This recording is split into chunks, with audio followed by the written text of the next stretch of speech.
Welcome back, everyone. Week 13 with Greg Roth and the Ambassador David Eby. This is yours truly, Eric Glazer. Happy Thanksgiving week. This is your Sharp Squares podcast, and we are raring to go. I know, folks, they're like, well, we have a Thanksgiving episode. Remember, what we do is we don't make our own picks. So when the Sharps don't have shows that drop in time before Thanksgiving for us to put them into the algorithm, we really don't have anything of value to tell you. The last thing you want is any of us pontificating on what we're doing and giving that out. So that's why we have no shows. I know a few of you folks have pinged me, but we have information for you now for all the games minus the 3 on Thanksgiving, the one going on as we record right now on Friday. So here we go. Last week, our Sharps in aggregate, 52.6% for the second week in a row. Medal game 1-0. 3-2-1, 3-0. We went 6 for 6. We are in second place, kind of in first in that one. So we're going to be talking a lot about 3-2-1 as the season progresses. We did snap our 8-game pick 5 winning streak. We went 2-3 last week in pick 5. All right. We have a very interesting week with less games to pick than we will have all season minus the playoffs.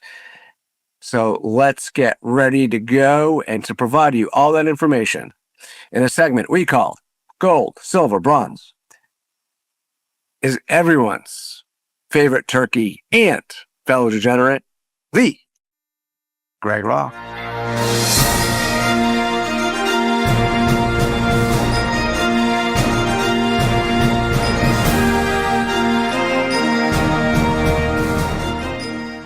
Eric, thank you so much. Great to see you, Ambassador. Happy Thanksgiving to you both. Last week, we had only one medal game. It was the gold game. It was the Dallas Cowboys who did cover. They came nice cover down 21-0, in fact. Had a great win yesterday. This week, though, a little bit more meat on the bone.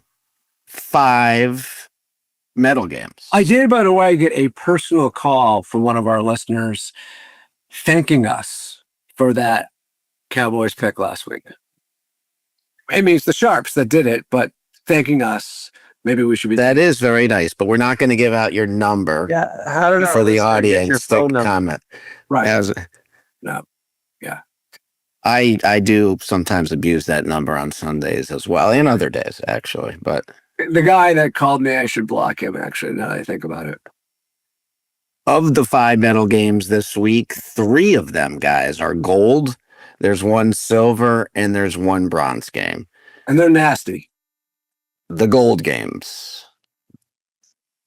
In order, the top game on the board, the pick is, I know you're going to love it, again, the Cleveland Browns. They're plus 6.5. The Cleveland Browns defense. That's who we're betting on.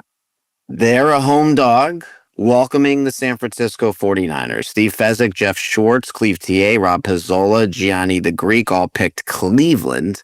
Mike Renner picked the 49ers in disagreement. The second rated game, also gold. Another pick you're all going to love is the New York Jets. They're plus 2.5. Another home dog welcoming the Atlanta Falcons. Sharp or square, RJ Bell, Chris Raybon. We haven't heard from Chris Raybon much in the gold, silver, bronze segment this year. It's nice to see that. Fabian Summer all picked New York. The Jets, that is. Nobody picked the Falcons. The last gold game. The pick is the Washington Commanders. They're plus 6.5. Once again, a home dog. We have a theme here in the gold segment. They're welcoming the Denver Broncos. Stuckey, Rob Pizzola, and Adam Chernoff all picked Washington. Todd Wishnev does like the Broncos. The silver game. We're welcoming back. I mean, if you weren't upset about the Browns and the Jets, the silver pick you might be upset about. It is, although they played a little bit better the last couple of weeks. The Tennessee Titans, they're plus 6.5. Another home dog. Welcoming the Jacksonville Jaguars. Steve Fezzik, Chris Raybon, Jeff Schwartz, Cleve TA all picked Tennessee. Nobody took Jacksonville. The last medal game, it's bronze. The pick is the Pittsburgh Steelers our fifth medal game, our fifth home dog. They're plus 4.5. And Pittsburgh taking on the Buffalo Bills. Stuckey picked Pittsburgh, and nobody picked Buffalo. No other sharps picked Pittsburgh, just Stuckey. That was enough to get it to a bronze status. So to recap, the Browns at plus 6.5, the Jets at plus 2.5, and the Commanders at plus 6.5 are all gold. The Titans at plus 6.5 are silver, and the Steelers at plus 4.5 are bronze. I'm going to wait, Eric, to allow you to explain our 3-2-1 situation this week. As far as the pick five, we have our we have 5 medal games, but the lines are different. We do have one additional game that we're adding to the pick five. It's the Miami Dolphins. They're minus 5.5. They're hosting the New Orleans Saints. RJ Bell and Whale Capper picked Miami. Cleve TA and Descent took the Saints. So the pick five, you have the Jets, the Titans, the Steelers, and Commanders. 4 of our 5 medal games. Add the Dolphins. That's your pick five. What drops out there is the Browns. The Browns are probably over 7 points in that pool, so they drop out. So pick five real quick. Jets, Titans, Dolphins, Steelers, Commanders. 3-2-1. Eric, would you like to explain this week how we handled that? Yeah, the Browns dropped from 6.5 to 4.5 as far as the line. That's why they slipped out of our algo for pick five. 3-2-1, guys. We had to make our picks Wednesday night without any information. So it's the 1 week of the season where Greg and I go old school and argue with each other on what we like. And we went with, just for the record, if you guys are tracking us, because we'll be reporting on these picks as far as our record goes. We picked the Packers, who did cover on Thanksgiving. The Giants was our 2-point game, and the Commanders is our 1-point game, which would have been had we had the algorithm to assist us. If the deadline wasn't Wednesday night, the Browns would have been the 3-point game. The Jets would have been the 2-point game, and the Commanders would have been the 1-point game. Obviously, our 3 goal games. There you go. All right. If that's all you're looking for and we didn't confuse you, you are now all dismissed. If you're sticking around after school, we got a couple of trends that we thought were super interesting, and we will highlight the 3 goal games. So let's take it away. Let's start with you, Ambassador. All right, Eric, thank you very much. We're going to start, actually, our one trend with 3 different parts is post-turkey impact. What happens after the holiday games, the family leaves, the meal's done, you get your rest, you've got your change of schedule, et cetera, et cetera, et cetera. What are the results of the Sunday and Monday games after Thanksgiving through the years? Well, first of all, the under has gone 500 or better in 7 of the last 8 years for the Sunday and Monday games, the week of Thanksgiving, and 13 of the last 18 games. That's the under. And for our good friend Jeff Google, because this is a trend that plays to his chalk-like behavior, home teams after Thanksgiving in the Sunday-Monday window are 508 or better ATS, 11 straight seasons. And in that span, folks, they are a whopping 61%, 84 and 54. That's not a Thanksgiving-related trend, but interesting nonetheless. The early 1 p.m. Eastern window on Sunday has been a wild ride this season. In the first 8 weeks of the season, favorites went 39-20 against the spread, going 500 against the spread or better in all 8 weeks, including, watch this, guys, 42-17, 71% in the first half against the spread. So 1 o'clock Sunday, first half, favorites, go for it. And this is all Evan Abrams, right? The Action Network. These are all Evan Abrams Action Network. Thank you, Evan. Don't pound any of this. Good luck, though. Okay, our first game we will be looking at is the Browns and the 49ers, gold medal game. The pick is the Browns, plus 6.5. The first handicapping theme is severe weather and matchup dynamics strongly favor Cleveland's defensive style. Cleveland weather is projected to be rain and snow with 20 to 40 mile-an-hour winds, which should create a low-scoring, high-variance slog game that reduces San Francisco's offensive ceiling. As we all know, the Browns defense is elite, described repeatedly as awesome, perfectly built for a trench-heavy, negative EPA environment. Second theme, San Francisco is in the middle of a brutal scheduling / situational death spot. They've not had their bye yet. They're one of only 4 teams without one, and they're heading into the bye this week, a classic look ahead to vacation profile.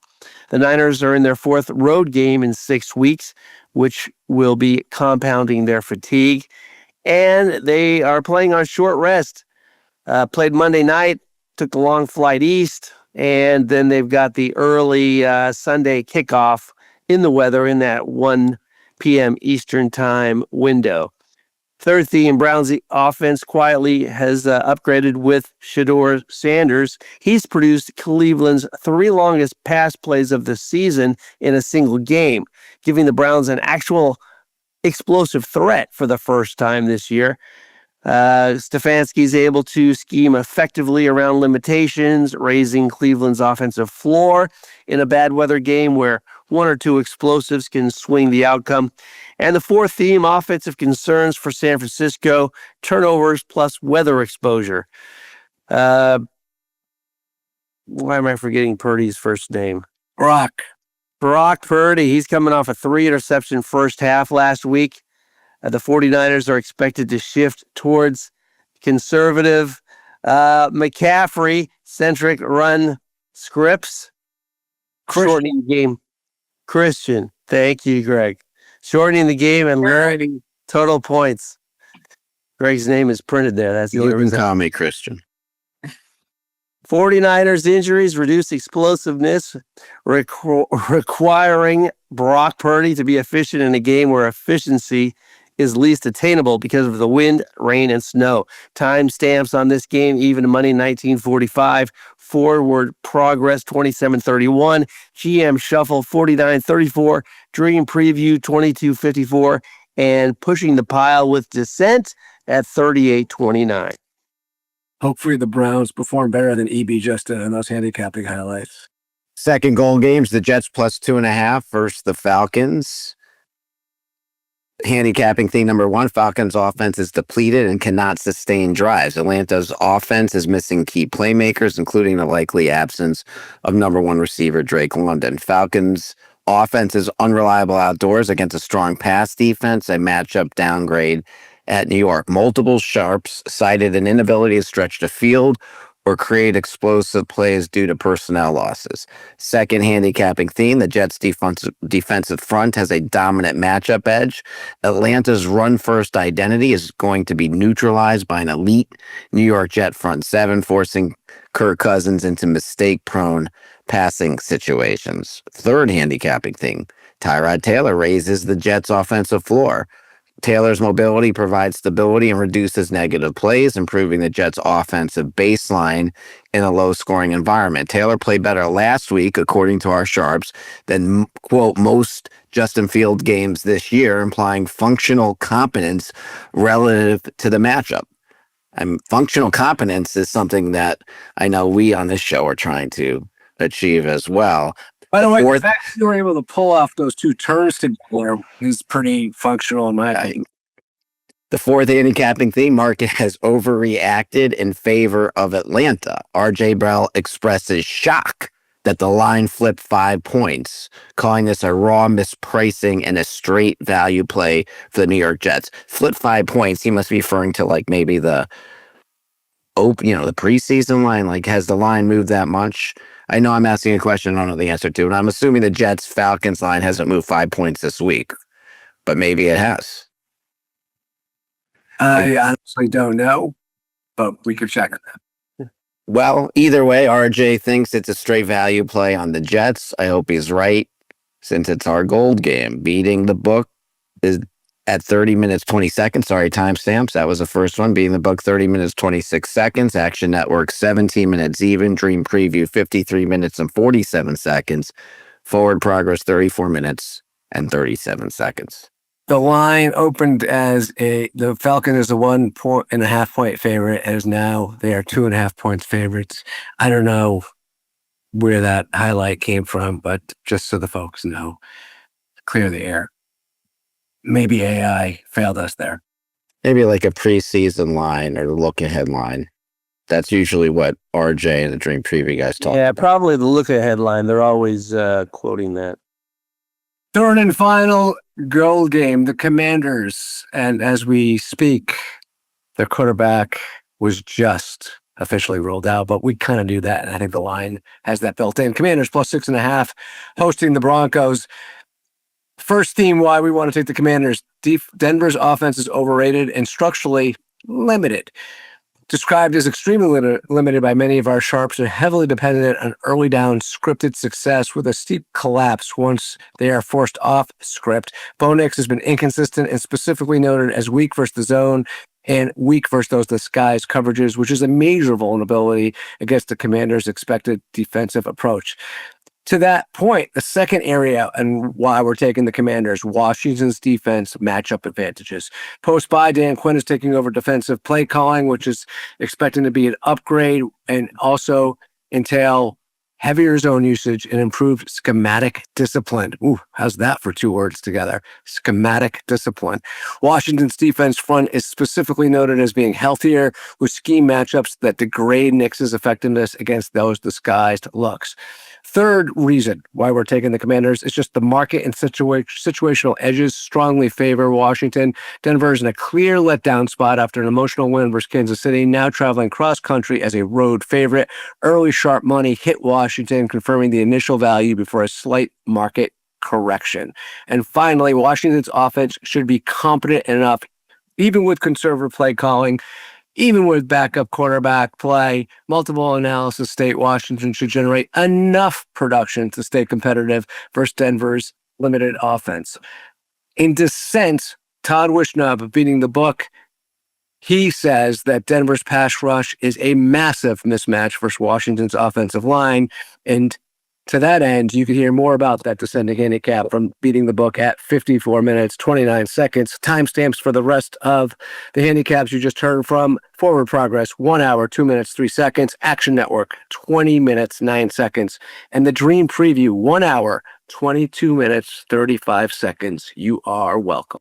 All right, great job to the team on a holiday weekend. Shout out to the dealer who showed up bright and early this morning and got us going to help PMAC launch into this. Great job. Happy Thanksgiving. Happy holidays to everyone. Remember, despite all of that, none of us are truly sharp. But this is your Sharp Squares podcast. Good luck out there.